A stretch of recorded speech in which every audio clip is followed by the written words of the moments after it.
तस्वीरें आपको बताने का प्रयास करेंगे और दिखाने का भी प्रयास करेंगे, लोगों को बताएँगे, दिखाएँ भी गए, क्या व्यवस्थाएँ यहाँ वो पे ये वहाँ रोजाना पूजा करने के लिए नहीं आते थे। अच्छा। रोज गांव से यहाँ से पटुकनाथ भैरू से जब ब्रह्मा जी का 5वां शीश काट के के जो भैरू जी रोग दोष महाराज है वो कट जाते हैं क्योंकि यहाँ आस्था का जो केंद्र जो कहे जाने वाला है ये मंदिर और इस मंदिर उसने इनको देखा तो देख के रोने लग गई और फिर हंसी तो बोले भाई तू की पूजा करने लग गए। कुछ समय पश्चात यहाँ एरोड से निकल के गांव बजा वो सब मिलकर मेले की व्यवस्था और यहाँ बिजली धाम है यहाँ का जो बाबा का जो गढ़ होता है जी ये भैरू का ये बहुत पुराना प्राचीन धाम है प्राचीन जो माता यहाँ ने पे जो चैत में होता है। सच में चैत में नवरात्रों में। बड़ा मेला हाँ, बड़ा मेला कितने 3 लोग दिन। 80-85 साल तो हो गई होगी 80 हो गई। लेकिन आपने भी नहीं देखा ना आपसे पहले का हमारा दादी ने बना केंद्र देखो कहे जाने वाला अहरोद वाले भैरू जी महाराज के ये विशाल और भव्य कार्यक्रम का यहाँ आज आयोजन व देखने को मिल रहा है जहाँ बड़ी संख्या में दूर दराज से लोग यहाँ पहुंचते हैं और माना जाता है कि दर्शकों आप देख रहे हैं पावटा एक्सप्रेस। आज हम मौजूद हैं हरियाणा के बांसदूदा एक गांव है और उस गांव में प्राचीन भैरू जी का मंदिर है। तस्वीरें आपको बताने का प्रयास करेंगे और दिखाने का भी प्रयास करेंगे, लोगों को बताएं भी गए, दिखाएं भी गए, क्या व्यवस्थाएं यहाँ देखने को मिलती हैं क्योंकि लगातार जो है राजस्थान भर क्षेत्र से भी बड़ी संख्या में लोग यहाँ पहुंचने का काम करते हैं और बाबा के दर्शन पाते हैं। बता दें ये बांसदूदा गांव है और बांसदूदा गांव हरियाणा व रेवाड़ी के हरियाणा का जो रेवाड़ी है उस रेवाड़ी के समीप ये गांव पड़ता है जहाँ जो है बड़ा प्राचीन भैरू जी का मंदिर है और बड़ी संख्या में यहाँ बड़ी तादाद में जो है श्रद्धालुगण पहुंचते हैं। तस्वीरें आपको दिखाने का कष्ट करेंगे, कैमरामैन से निवेदन करेंगे कि तमाम यहाँ की तस्वीरें दिखाएं एक बार किस प्रकार से क्या जो है किस प्रकार से व्यवस्थाएं यहाँ हैं और मंदिर परिसर है बड़ा ही भव्य और विहंगम मंदिर ये है।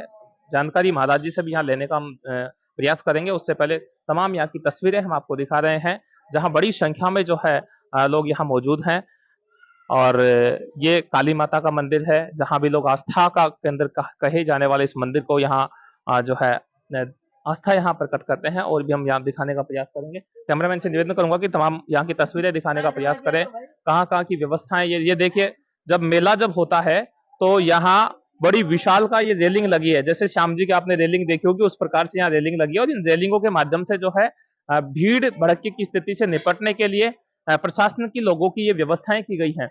ये चारों तरफ से हम आपको मंदिर दिखाने का प्रयास करेंगे जहाँ देखिए चारों ओर जो है यहाँ रेलिंग देखिए लगी हुई है और इस रेलिंग में विशेष व्यवस्थाएं ये है कि कहीं ना कहीं जब मेला होता है यानी कि एक बड़ा मेला होता है चैत्र में जो है लगभग 11 को मेला रहता है और लगभग 8 से 9 दिन जो नवरात्रे होते हैं उनमें विशाल का मेला होता है और भी आपको तस्वीर हम दिखाने का कष्ट करेंगे। कैमरामैन से निवेदन करेंगे कि तमाम यहाँ की तस्वीरें साझा करें। ये मंदिर परिसर का जो भव्य जो दर्शन है वो आपको हम करवा रहे हैं, आइएगा और भी आपको दिखाने का प्रयास करेंगे। ये प्राचीन जो है एक बड़ का पेड़ बताया जाता है और यहाँ इनके इतिहास के बारे में भी जानेंगे भी महाराज जी से। इससे पहले हम आपको स्टोरी दिखा रहे हैं कि किस प्रकार से क्या यहाँ की व्यवस्थाएं हैं और कैसे कहाँ से लोग यहाँ मंदिर परिसर में पहुंचते हैं। बात कर लें कि राजस्थान भर से तो लोग आते ही हैं इधर अपने क्षेत्र विराटनगर, पावटा, कोटपुतली, जयपुर क्षेत्र की बात करें तो बड़ी संख्या में लोग यहाँ पहुंचते हैं, लेकिन और भी दूर दराज से लोग यहाँ पर आते हैं दर्शन के लिए। यहाँ देखिए एक कुंड आपको दिखाएंगे जहां माना जाता है कि अगर इस कुंड में नहा लिया जाए तो विभिन्न जो रोग दोष हैं वो कट जाते हैं। तस्वीरें हम आपको दिखाने का प्रयास करेंगे। ये विशालकाय कुंड बताया जाता है भैरू जी महाराज का और यहाँ से लोगों का मानना है कि इस कुंड में अगर नहा लिया जाए, स्नान कर लिया जाए तो विभिन्न प्रकार के जो रोग दोष है वो कट जाते हैं क्योंकि यहाँ आस्था का जो केंद्र जो कहे जाने वाला है ये मंदिर और इस मंदिर परिसर का भव्य दृश्य आपको दिखा रहे हैं क्योंकि भैरू जी महाराज का एक मानव जीवन में कहें तो बहुत अहम रोल हुआ करता है और उसी अहम रोल को अदा करते हुए लोग यहाँ जात जड़ूले के लिए पहुंचते हैं। और भी तस्वीर हम आपको दिखाने का कष्ट करेंगे, तमाम यहाँ की तस्वीरें हम आपको दिखाएंगे। ये आज जैसे नवरात्रि का दिन चल रहा है तो नवरात्रि के दिनों में स्पेशल स्टोरी हम यहाँ से आपके साथ तैयार कर रहे हैं और ये देखिएगा कैमरामैन से निवेदन करूंगा कि तमाम यहाँ की तस्वीरें दिखाएं जहाँ दूर दराज से देखो बस में भी लोग सवार होकर यहाँ पहुंचते हैं और दुकानदार है वो अपनी छबील व दुकान लगाए हुए हैं और महिला और बच्चे यहाँ है जो जमकर खरीदारी भी करते हैं। बता दें ये बांसदयाल क्षेत्र है हरियाणा का, रेवाड़ी के नजदीक पड़ता है और अहरोद का भैरू के नाम से ये मंदिर यहाँ प्रसिद्ध है। और भी तस्वीरें हम आपको दिखाने का कष्ट करेंगे। कैमरामैन से निवेदन करेंगे कि तमाम यहाँ की तस्वीरें दिखाएं, जहाँ ये महिलाएं जो है झुंड में बातें कर रही हैं और विशेष व्यवस्थाएं यहाँ देखने को मिलती है। क्योंकि लगातार मैं आपको बताऊं तो मंदिर परिसर में दूर दराज से लोग यहाँ पहुंचते हैं और बाबा के धोख लगाकर अमन चैन की यहाँ कामना की जाती है। बताते चले दर्शकों, ये महाराज का भव्य और विहंगम दृश्य वाला ये मंदिर है और जहाँ बड़ी संख्या में जो है लोग यहाँ पहुंचते हैं मंदिर परिसर में, भोग लगाते हैं और बाबा से आस्था प्रकट करते हुए अमन चैन की यहाँ कामना करते हैं। सभी से निवेदन करेंगे, एक बार जो लाइव सेशन भी देख रहे हैं उनसे निवेदन करेंगे कि एक बार इसको शेयर कर दीजिएगा पोस्ट को।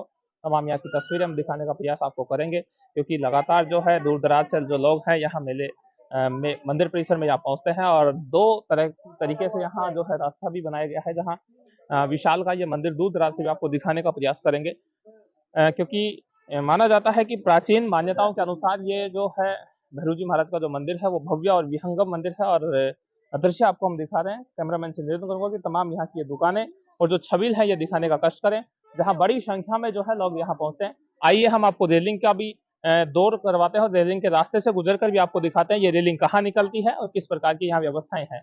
क्योंकि माना जाता है कि इस मानव जीवन में पुनित काम अगर मानव करता है तो बहुत बड़ा एक मानव जीवन का या लाइफ का बहुत अहम रोल हुआ करता है। ये तस्वीर आप देख रहे हैं, देखिए दूर दराज से आपको दिखाने का कष्ट कर रहे हैं, चारों तरफ की तस्वीरें हम आपको दिखा रहे हैं। कैमरामैन से निवेदन करूंगा कि तमाम इधर की भी तस्वीरें दिखाएं, चारों तरफ की एक बार तस्वीरें दिखाने का कष्ट करें, जहाँ कहाँ से लोग पहुंचते हैं ये तो महाराज जी से वार्ता के दौरान हमें पता चल पाएगा। बस ये तस्वीरें आप देखिएगा, तस्वीरें ये बयां कर रही है कि आम दिनों में अगर यहाँ इतनी भीड़ भड़के की स्थिति है तो आप समझिएगा जब मेला होता है और मेले के आयोजन के अंतर्गत कितनी भीड़ यहाँ लगती होगी। क्योंकि बातचीत में सामने आया और महाराज जी से बातचीत की तो पता चला कि अभी भी जैसे नवरात्रि में पहले दिन से ही मतलब प्रतिपदा से लेकर और दशहरे तक विशाल और भव्य कार्यक्रम का आयोजन होता रहता है, जहाँ की बड़ी संख्या में जो लोग यहाँ पहुंचते हैं मंदिर परिसर में और बाबा के धोख लगाकर अमन चैन की यहाँ कामना करते हैं। बताते चले दर्शकों की अभी जो है दशहरे के अवसर पर महाराज श्री के द्वारा या मंदिर प्रांगण में यहाँ के स्थानीय व मंदिर के समिति के लोगों के द्वारा यहाँ विशाल भंडारे सहित जागरण कार्यक्रम का भी आयोजन किया जा रहा है और उस जागरण की जानकारी भी हम आपको प्रदान करवाने की कोशिश करेंगे। एक बार आपको रेलिंग का सफर करवाते हैं। आइए दर्शकों, किस प्रकार से यहाँ की जो रेलिंग है, जब विशाल का जब मेला जब होता है तो उस मेले में किस प्रकार से यहाँ प्रशासनिक जो लोग हैं अपनी व्यवस्थाओं में मशगूल होकर और इस भीड़ भड़के की स्थिति से निपटने का प्रयास करते हैं। जहाँ डाक ध्वज भी चढ़ाए जाते हैं, तस्वीरें दिखाना चाहूंगा। ये 4 से 5 जो लोग खड़े हैं ये डाक ध्वज लेके आए हैं। अभी 15-20 लोग थे जो कि डीजे की धुन में कहीं ना कहीं डाक ध्वज से यहाँ बाबा के आस्था प्रकट करने के लिए यहाँ पहुंचे हैं। क्योंकि वही आज की वर्तमान स्थिति देखें तो जिस प्रकार से जैसे जैसे जनसंख्या या पॉपुलेशन बढ़ रही है वैसे वैसे ही जो है व्यवस्थाएं भी जो है मंदिर परिसरों में वो बढ़ती जा रही हैं। ये रेलिंग जो लगी है, ये रेलिंगों का दृश्य आपको हम दिखाने का कष्ट करेंगे, कहाँ जाकर ये रेलिंग समाप्त होती है और किधर से आगे निकला जा सकता है, ये भी हम आपको पूरा जो है यहाँ का दृश्य दिखाने का प्रयास करेंगे और मंदिर परिसर का जो विहंगम दृश्य है वो भी आपको हम दिखाने का प्रयास करेंगे। यहाँ प्राचीन एक बड़ बताया जाता है, इस बड़ की देखो विभिन्न शाखाएं हैं। कैमरामैन से निवेदन करूंगा कि ये शाखा दिखाएं, विभिन्न शाखाएं हैं यहाँ बड़ की, और ये जो शाखाएं हैं इन शाखाओं में माना जाता है कि विशेष इस जो बड़ का जो पेड़ है इसका विशेष यहाँ योगदान बताया जाता है। बड़ के पेड़ की भी यहाँ विशेष पूजा की जाती है। आइए दर्शकों, और भी आपको तस्वीरें हम दिखाने का प्रयास कर रहे हैं। यहाँ देखिए किस प्रकार से क्या रेलिंग यहाँ लगी है, जिसमें कि क्या जब एक भीड़ या जब संख्या अधिक होती है श्रद्धालुओं की तो यहाँ लोग यहाँ पहुंचने का काम करते हैं और क्रम से पहुंचते हैं। एक बार निवेदन करूंगा कैमरामैन से तमाम यहाँ की तस्वीरें दिखाएं। बहुत अधिक यहाँ डेवलप हो चुका है, क्योंकि विभिन्न समाज के यहाँ धर्मशाला टाइप के जो है वो समिति बनाकर और एक भवनों का भी निर्माण किया गया है। देखिएगा कितनी अच्छी व्यवस्थाएं यहाँ देखने को मिलती है। रात के समय अगर कोई आकर यहाँ रुकना चाहता है तो वो भी बिल्कुल अच्छी व्यवस्थाएं यहाँ होती हैं और दुकानदार लोग भी यहाँ मौजूद हैं, इनसे भी बातचीत करने की हम कोशिश करेंगे। आइएगा, और भी आपको दृश्य हम दिखाते हैं किस प्रकार से क्या यहाँ मेले का आयोजन हो रहा है। माना जाता है कि शादी के बाद जिसे कहते हैं जात और जरूले के समय विशेष यहाँ जो है लोग पहुंचने का काम करते हैं और बाबा के धोख लगाकर अमन चैन की यहाँ कामना करते हैं। ये तस्वीरें हम आपको दिखा रहे हैं, जहाँ देखिएगा श्रद्धालुगण है जो बाबा के मंदिर परिसर में यहाँ पहुंचे हैं और दूर दराज से लोग आते हैं यहाँ। आइएगा, और भी हम आपको तस्वीरें यहाँ से दिखाने का कष्ट करेंगे किस प्रकार की क्या व्यवस्थाएं हैं। आइएगा, कुछ दुकानदारों से भी आपको बातचीत करवाते हैं, क्योंकि अनेकों यहाँ दुकानदार लोग भी यहाँ मौजूद हैं, इनसे भी हम बातचीत करवाने का प्रयास करेंगे, निवेदन करेंगे। और भी लोग यहाँ मौजूद हैं। स्थायी दुकानदार है तो कोई आएंगे भैया, एक बार आएंगे भैया, क्या कहना चाहेंगे? कब मेले का यहाँ आयोजन होता है? विशाल मेला कब होता है? चैत के महीने में। चैत के महीने। आप यहाँ लगातार हमेशा लगाए रखते हैं या फिर? यार शनिवार और 11 और चैत के मेले में और नवरात्रि में लगा। कहाँ के लोग यहाँ पहुँचते भैया? यहाँ बॉम्बे, दिल्ली, गुड़गांव, ऑल इंडिया के लोग आते हैं। बात करें इस मंदिर की, भैरव जी के मंदिर अनेकों जगह पर हैं, लेकिन इस मंदिर की क्या कुछ ऐसी विशेषताएं हैं कि लोग यहाँ ज्यादा आते हैं? क्योंकि इसका पुराना धाम है यहाँ का, जो बाबा का जो गढ़ होता है जी, ये भैरव का ये बहुत पुराना प्राचीन धाम है। जो माता ने जो धड़ा लग किया था उसका ये पुराना यही स्थान है। अभी इस एरोद वाले भैरव जी महाराज के मंदिर के बारे में बताया जाता है कि प्राचीन मंदिर हो रहे कहीं आसपास। इस चीज का नहीं पता। आप पूरे वर्ष भर यहीं से व्यवसाय चलाते हैं या फिर कहीं मेले के टाइम आप दुकानें लगाते हैं? मेले के टाइम लगाते हैं। ये दुकानदार है जिनसे हमने बातचीत करने का प्रयास किया, और भी बाबा जन है, इनसे भी मौजूद हैं, ताकि बातचीत करते हैं। बाबा स्थानीय का आप यहीं के हैं क्या? नहीं, और भी लोग हैं, बातचीत करेंगे। क्या कहना चाहेंगे, कब विशालकाय मेले का आयोजन होता है यहाँ पे चैत में होता है। चैत में नवरात्रों में बड़ा मेला? हाँ, बड़ा मेला। कितने 3 लोग दिन पहुँचते हैं? बहुत लोग आते हैं। 3 दिन का रहता है मेला। कितने दिन तक चलता है मेला? 3 दिन तक चलता है। 3 दिन तक चलता है, दिन और रात की? हाँ, देखिएगा, इन लोगों ने बताने का प्रयास किया। आइए हम आपको दृश्य दिखाते हैं, मंदिर का भव्य और विहंगम दृश्य आपको दिखाएंगे, और वो झांकी भी दिखाएंगे। कितने समय से हमने पहले जब लाइव चलाने का प्रयास किया था उस समय आपको दिखाने का प्रयास किया था, और अब जो है आपको दृश्य भी दिखाएंगे और महाराज जी से रूबरू होने की भी हम देखेंगे। ये तस्वीरें आपको दिखा रहे हैं। बातचीत करने, ये देखिएगा लोगों में यहाँ सेल्फी का जो है दौर वो भी है, देखने को यहाँ मिल रहा है बड़ी संख्या में। बाबा आप यहीं के हैं क्या? यहीं के हैं? आइए बातचीत करते हैं बाबा से, क्या व्यवस्था देखते हैं। देखे,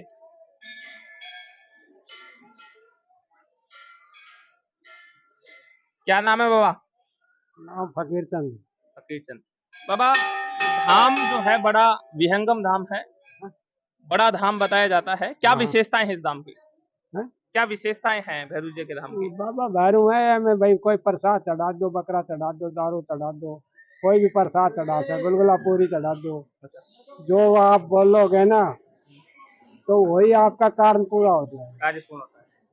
कहाँ के लोग बाबा आते हैं? आप तो प्राचीन व्यक्ति हैं, कितने समय पहले ये मंदिर यहाँ पर स्थापित किया गया था? ना भैरव साहब हमने कद को से हो। अच्छा, आपने भी नहीं देखा? ना, मुझे लगता है बाबा आपकी उम्र 80-85 साल तो हो गई होगी। 80 हो गई, लेकिन आपने भी नहीं देखा? आपसे पहले का? हमारा दादी ने भी ना देखो। अच्छा, बहुत पहले। वह 100 साल की होकर मरी, उन्हें भी ना देखो, कद को से हो रहे। अभी तो व्यवस्थाएं अच्छी है महाराज, जैसे महाराज जी के द्वारा और भी अनेकों लोगों के द्वारा यहाँ व्यवस्थाएं करवाई जा रही है, टीन सेट वगैरह लगाई जा रही है। कहाँ के लोग ज्यादा विशेषकर आते हैं? हरियाणा के ज्यादा लोग आते हैं क्या? दिल्ली का आते हैं, राजस्थान के भी आते हैं, अमृतसर तक का हूँ, इसी फ्लोर तक का हूँ, इसी फाजिल का बंगला तक का हूँ, इसी कोट का पूरा मलोट बिलवा और फरीदकोट किता के आते हैं जी। जिसका वो कह देता उसका काम पूरा हो जाता, उसको पैसे बढ़ जाता, वो अपने पूरा कर देता है। तो भाई इसकी और भी जानकारी आपको है क्या, कैसे ये मंदिर की पूजा हुई? जैसे सुना हो प्राचीन कहानियों के अनुसार कि किस प्रकार से मंदिर की पूजा की गई, भैरव जी की स्थापना किस प्रकार से, ऐसा सुना है क्या आपने कहीं कोई बातें? कोई प्राचीन लोक मान्यता हो कि भाई वहां थे फिर वहां से यहाँ आ गए, किस प्रकार से पूजा हुई? ना मेरे भाई वहाँ रोड में थो, पहाड़ में जी, वहां से फिर ये उरे आ गया, यहाँ वहाँ जगह थोड़ी है, पहाड़ में थो, फिर रोड में आ गया, रोड से उरे आ गया। जैसे बाबा से हमने जानकारी लेने का प्रयास किया, आइए और भी दृश्य आपको दिखाने का हम प्रयास करेंगे, जहाँ तमाम जो लोग हैं यहाँ पहुंचे हैं, और महाराज श्री से भी यहाँ बात करने की कोशिश करेंगे। ये देखिएगा विशालकाय जो है, यहाँ निवेदन नहीं करेंगे कि तमाम यहाँ की तस्वीरें दिखाएं, क्योंकि तमाम जहाँ यहाँ लोग जो है वो भीड़ में लोग मौजूद हैं, और बड़ी संख्या में यहाँ देखिएगा बाबा के जो है लोग भोग लगा रहे हैं, और महाराज श्री से हम बातचीत भी करने का कष्ट करेंगे। एरोद का भैरव जी महाराज के नाम से प्रसिद्ध ये स्थान है, और इस स्थान के यहाँ महाराज जी हैं बलवंत जी, इनसे बातचीत करने का हम प्रयास करेंगे।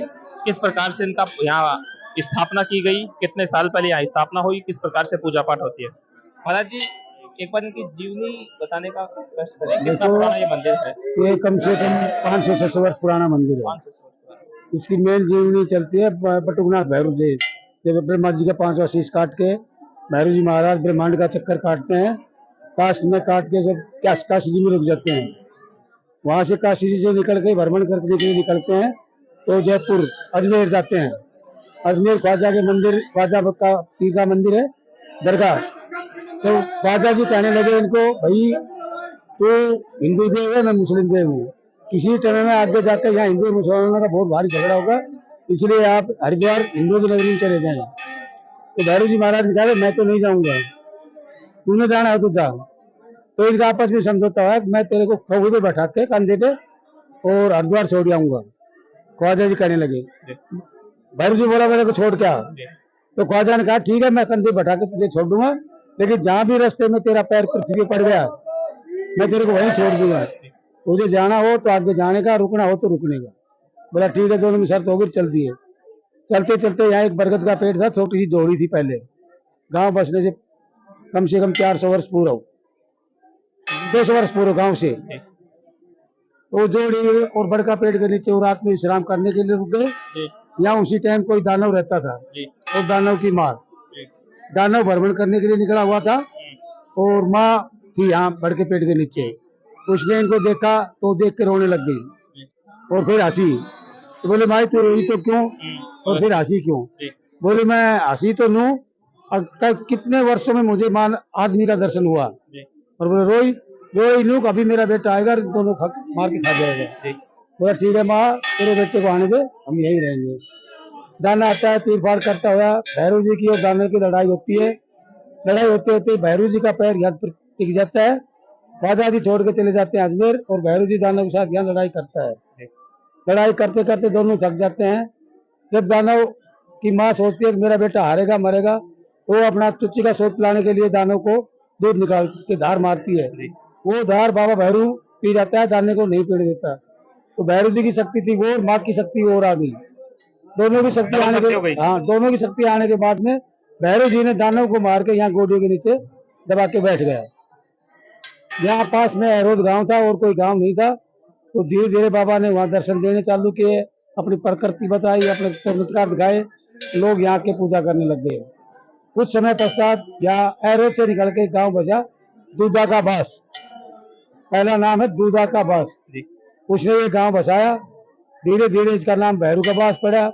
अभी सरकारी कागजों में बास दूधा के नाम से सरकारी कागजों में प्रचलित में अब भी भैरू का बास ही है, उसे पूजा करता है। भैरू जी महाराज मेनली अजमेर से आए थे ख्वाजा के कंधे पे बैठ के, और जैसे उनका पैर यहाँ टिका तो टिक गया, तो वो यहीं रुक गए। और यहाँ जो दानव जो लोग थे, हाँ, उनसे इन्होंने एक युद्ध लड़ा और युद्ध लड़को उनको हराने के बाद में यहाँ बैठ गए। ठीक है। अभी फिर उसके बाद में आपने बताया कि एक गांव जो बताया, उस गांव से यहाँ तक आने के क्या प्रोसेस रहा महाराज जी का? वो ये वहाँ रोजाना पूजा करने के लिए नहीं आते थे। रोड गांव से यहाँ से 3 किलोमीटर पड़ता है, अब भी होगा वो 3 किलोमीटर पड़ता है। तो यहाँ रोज पूजा करने के लिए आया जाता था। कुछ समय के लिए तो वहाँ गांव में थोड़ा मंदिर बनाया वहाँ की, बाद में उधर से निकल के गांव बसा दिया और यहाँ डेली पूजा होने लग गई। अभी महाराज जी भैरू जी के थान अनेकों हैं, पूरे देश भर में है, हाँ। लेकिन इस मंदिर की, स्थान की ऐसी क्या विशेषता है कि लोग पूजा पाठ ज्यादा करते हैं? ये भैरूनाथ है, 56 भैरू बोले जाते, 52 भैरू 56 कड़वा के नाम से प्रसिद्ध। 52 भैरू रूप है इनके। सबसे बड़ा रूप पटुक भैरू, जिसने ब्रह्मा जी का शीश काटा था नकुल से, वो भैरू जी महाराज यहाँ है। बटुक भैरू के नाम से प्रसिद्ध है और उसी के नाम से पूजा होती है। कुछ प्राचीन कहानी इस प्रकार से भी जुड़ी है, शीश और धड़ की, वो क्या कहानी है? वो भैरूनाथ है, देवी वाला, वैष्णो देवी वाला जी, वो ये भैरू जी नहीं है। अच्छा, वो भैरू जी नहीं है। कहाँ के लोग महाराज जी यहाँ पहुँचते हैं? यहाँ पूरा इंडिया से, जो विदेशों में घूमने बसे हुए हैं जाके, वो भी दर्शन करने के विदेशों से भी आते हैं। और बाकी पूरा इंडिया से, यहाँ भारतवर्ष से, हर क्षेत्र से यहाँ दर्शन करने के लिए आदमी आते हैं। मेनली पूरे वर्ष में विशाल मेला कब बढ़ता है? यहाँ बाबा भैरू के चैत्र नवरात्रि के बाद एकादशी को भारी जबरदस्त मेला लगता है। वो मेला तो नवरात्रा चालू होते ही चालू हो जाता है वैसे तो, जी। पर मेन मेला दशमी और एकादशी का होता है, जिसमें लाखों लाखों यात्री आते हैं और बाबा के दर्शन करते हैं। अभी जैसे आज भी नवरात्रि का दिन चल रहे हैं और हाँ। भीड़ भड़का बहुत ज्यादा है, हाँ। तो अभी मेनली ऐसे कौन कौन से दिन होते हैं एक साल भर में जहाँ ज्यादा लोग यहाँ पहुँचते हैं मंदिर में? यहाँ वैसे तो हर शनिवार को पब्लिक खूब आती है, जी। इतवार को भी आती है, बाकी डेली भी आती है, लेकिन ज्यादा भीड़ आजकल अभी शनिवार को ज्यादा रहती है। नवरात्रे जो अभी लग रहे हैं भादवा के, इनमें और चैत्र नवरात्रों में भीड़ भारी रहती है। एक मेला लगता है मकर संक्रांति के बाद, 14 तारीख की संक्रांत और 15 जनवरी का यहाँ मेला लगता है। वो दिन का वो भी भारी मेला लगता है, इसमें भी लाखों श्रद्धालु आते हैं और बाबा के दर्शन करते हैं। अभी जैसे मैं पिछले बार जब आया था और उसके बाद जब अब आया हूँ तो अनेकों रेलिंग जैसी अनेकों व्यवस्थाएं की गई है। कितने के लोग आते हैं, प्रशासनिक लोगों की क्या व्यवस्था रहती है मेले में? प्रशासनिक यहाँ बीडीओ का चेयरमैन है, बीडीओ चेयरमैन और पंचायत भैरूकाबास की पंचायत, जी। वो सब मिलकर मेले की व्यवस्था और या बिजली, रेलिंग, पानी, छत वगैरह जो भी हो, वो बीडीओ और भैरूकाबास ग्राम पंचायत करती है। अभी इन दिनों की बात कर ले, नवरात्रि चल रहे हैं, तो दिन भर में कितने श्रद्धालु आ जाते हैं? आज की बात करें तो जैसे क्या क्या अंदाजा होगा, कितने लोग पहुंच जाते हैं और कहाँ कम से कम 30-40 हजार आदमी तो आज भी आ जाएंगे। अच्छा, मेनली सुबह से लेकर शाम तक चलता रहता है या पूरी रात चलता है, पूरे दिन चलता है। पूरी रात चलता है? ये मंदिर बंद नहीं होता, इसके दरवाजे कभी बंद नहीं होते, 24 घंटे खुला रहता है। और क्या क्या स्पेशलाइजेशन बातें हैं इस मंदिर की जो कि आसपास किसी मंदिर की नहीं है? जैसे आपने भी सुना होगा, मैंने भी सुना है, रिंगस वाला भैरव जी है और भी आसपास के अनेकों भैरव जी के मंदिर हैं। क्या विशेष मान्यता माने कि लोग इसी धाम पर आकर पूजा पाठ करें? ये बोलते हैं इसको सबसे बड़ा भैरू है, और रिंगस वाला होया, मसानिया बोल देते हैं रिंगस वाले को, दंतोड़ा का होया, धनतोली का होया, खरकड़ा का होया, ये सब यहाँ से ही ले जाए हुए और बड़ा ही मंदिर है। श्रद्धालुओं को यानी कि जो भगत जन आते हैं उनको कौन सी चीज का भोग लगाना चाहिए कि जिससे कि भैरव जी प्रसन्न हो और मनोकामना पूरी हो? यहाँ पहले तो गुलगुला और पूरी का और हलवे का भोग था जी। प्राचीन टाइम पे गुलगुला, पूरी और हलवा। अभी जैसे जैसे समय बदलता जाता है, अभी लाडू, जलेबी, पेड़ा। मेन चीज बाबा के धार है, दारू का प्रसाद, दारू की धार जरूर लगती है। बात करें इन दिनों की रात्रि को लेकर, जैसे नवरात्रि में आपने कहा कि दिन और रात में मेला चलता है, तो रात्रि में प्रशासनिक लोगों की क्या व्यवस्थाएं हैं? क्योंकि मैंने देखा है अभी विभिन्न समाजों के लोगों के यहाँ अनेकों भवन बने हुए हैं। कैसी क्या व्यवस्था रहती है? कोई रात्रि को आकर यहाँ रुकना चाहे तो क्या व्यवस्था होगी उनके लिए? उनके लिए बिस्तर मिल जाएगा और लाइट का प्रबंध है ही। तो दर्शकों, ये थे हमारे साथ महाराज श्री बलवंत जी, जिन्होंने पूरी जानकारी भैरव जी महाराज के बारे में बताया, इनकी जीवनी के बारे में बताने का प्रयास किया कि कहाँ से ये आए थे, किस प्रकार से इनकी स्थापना हुई और कब मेला लगता है। मेनली इनका चैत्र में एकादशी को एक विशाल मेला होता है, जिसे लक्खी मेला कहें तो कोई अतिशयोक्ति नहीं होगी, क्योंकि पूरे देश भर से यहाँ लोग पहुंचते हैं। और अन्य सामान्य दिनों में कहें तो शनिवार के दिन, और दूसरी बात दोनों जो नवरात्रा होते हैं, चैत्र व अन्य जो नवरात्रा होते हैं, उन नवरात्रों के दौर में ज्यादा यहाँ लोग देखने को मिलते हैं। महाराज जी ने अप्रोक्सीमेटली ये बताया कि लगभग एक दिन में 30,000 लोग यहाँ बाबा के दर्शन करते हैं। दर्शकों, बताना चाहूंगा कि जब कुछ अच्छी स्थितियां हैं और जब मनोकामनाएं पूर्ण होती है तभी तो लोग यहाँ पहुंचते हैं, अन्यथा इस कलयुग में कहाँ लोग देवताओं को मानते हैं। लेकिन कहीं ना कहीं कुछ चमत्कारी भैरव जी महाराज कहें तो भी कोई अतिशयोक्ति नहीं होगी, जब कुछ एक विशेष स्पेशलाइजेशन बातें यहाँ की है, इसीलिए लगभग महाराज जी ने बताया कि दिन भर में 30,000 लोग यहाँ पर है ना जो दर्शन करने के लिए पहुंचते हैं। आप देख रहे थे पावरटा एक्सप्रेस, मैं जितेंद्र प्रजापत। जय हिंद, जय भारत।